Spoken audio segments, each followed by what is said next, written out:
Hi, Jay here, EscobarJ.com. This video is about adversity. And if you haven't seen my first few videos, I've done 3 videos thus far on the topic of adversity. I'm going to post them in the description below. Go watch those first. They are kind of the foundation of when you're going through adversity on things you can do to help get yourself through that adversity. And today, what I want to talk to you about, there's 2 things that I want to talk to you about as far as adversity goes. And the first thing is to callous your mind.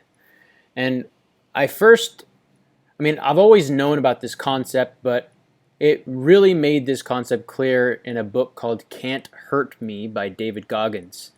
And David Goggins is a former Navy SEAL. He is a relentless character, and it's a very inspiring book, and I highly recommend you read it. But it talks a lot about how when you go through pain, when you go through adversity, when you go through hard things in life, what that does when you persevere and you push through those hard things is it actually calluses your mind. It's the concept of becoming, for example, if you are, let's just say you were a level 1 person, and you go through some adversity and callous your mind, you become a level 2 person. And vice versa, when you keep going through hard things, you become, you level up, so to speak. And there's a lot of truth to it.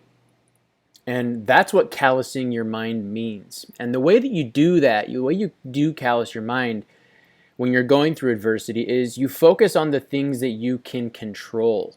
You control what you only can control. There's things that will happen to you. There's things that are out of your control that will happen to you. It's Murphy's Law. Anything that can go wrong will go wrong.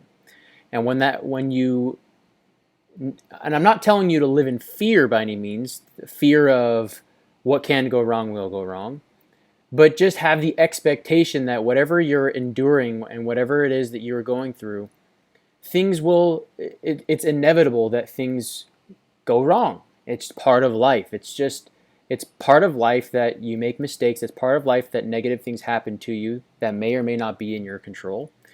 And it's our job to persevere through those tough times, through that adversity, and to control the things that we can control on a daily basis.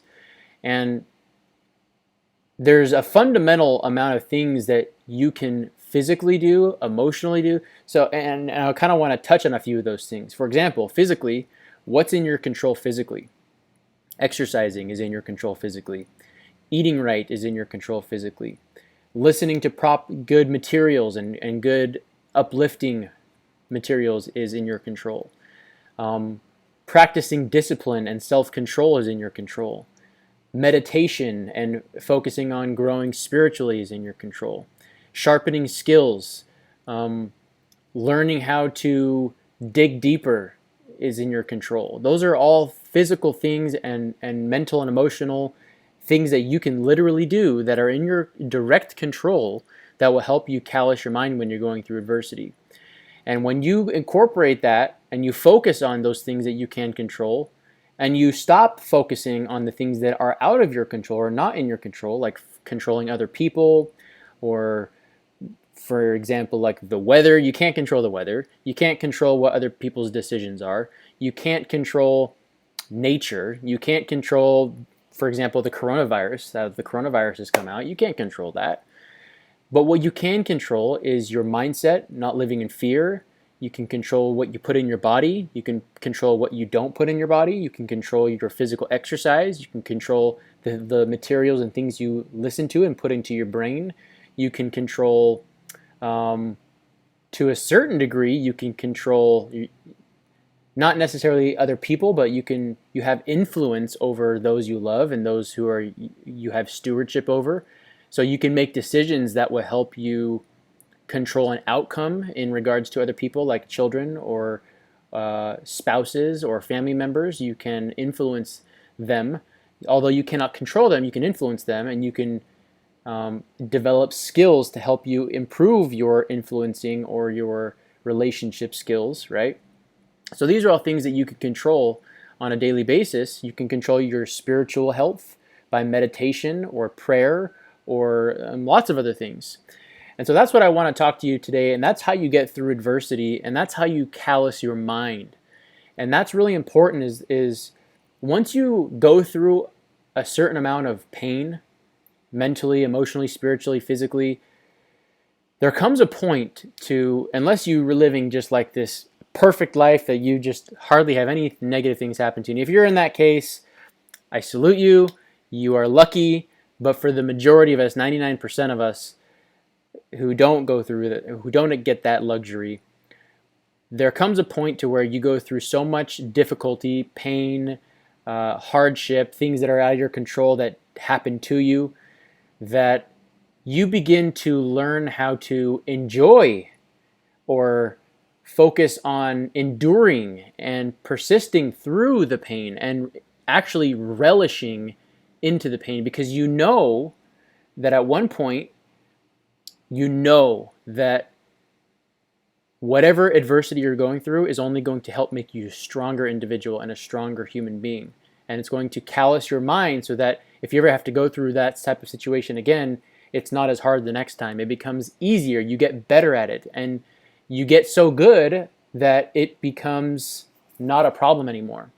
And that's when you reach a point to where you're a level, let's say a level 9 person, and level 8, 7, 6, 5, 4, 3, 2, 1 problems ain't no thing, and then you just brush it off, and it doesn't knock you off center. It doesn't even register in your mind as a problem anymore because your mind is so calloused. And that's really David Goggins' story in his book Can't Hurt Me, is he goes through so much pain, and he actually puts himself through those pains because he actually enjoys the process of callousing his mind. And I've gotten to a point in my own life where that's also the case. And for example, I used to hate working out. I hated everything about it. I hated being sore. I hated the process of actually doing the physical work and physical workout. But now that I've gone through a lot of adversity in my own life, physical exercise is an escape and is a safe haven for me, and is a place where I can go relieve myself, so to speak. And even though it's painful, the benefits in my mind completely outweigh the pain that the physical pain that I have to go through in the physical exercise, because I know the benefits of that exercise and that workout are going to vastly benefit me more than the pain that I'm physically enduring in the workout or being sore the next day, for example. So that's what I want to talk to you today about. If you like this video and you like the information, you can donate any amount of money that you feel is worth the amount of information or the type of information you got in this video, or any of my other videos for that fact. You can go to my website. Also, I do coaching, personalized one-on-one coaching. If you'd like to get my help with anything, you can set up a one-on-one phone session with me. And also, if you'd like, you can send me an email, 3 to 4 or 5 paragraphs, or you can just email me your story as to what's going on, and I'll do my best to help you through your situation, maybe possibly do a video on your situation if you're comfortable with that, to help other people learn what you're going through and what the things that I've learned in my experience of what I've gone through, to help you with yours experience.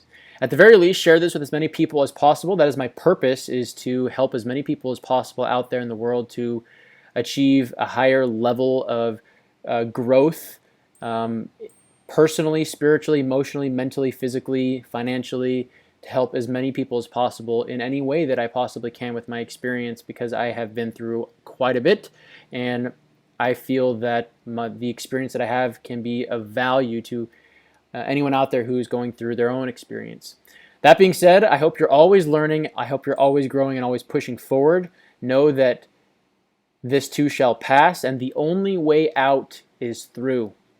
That being said, I will see you in the next video.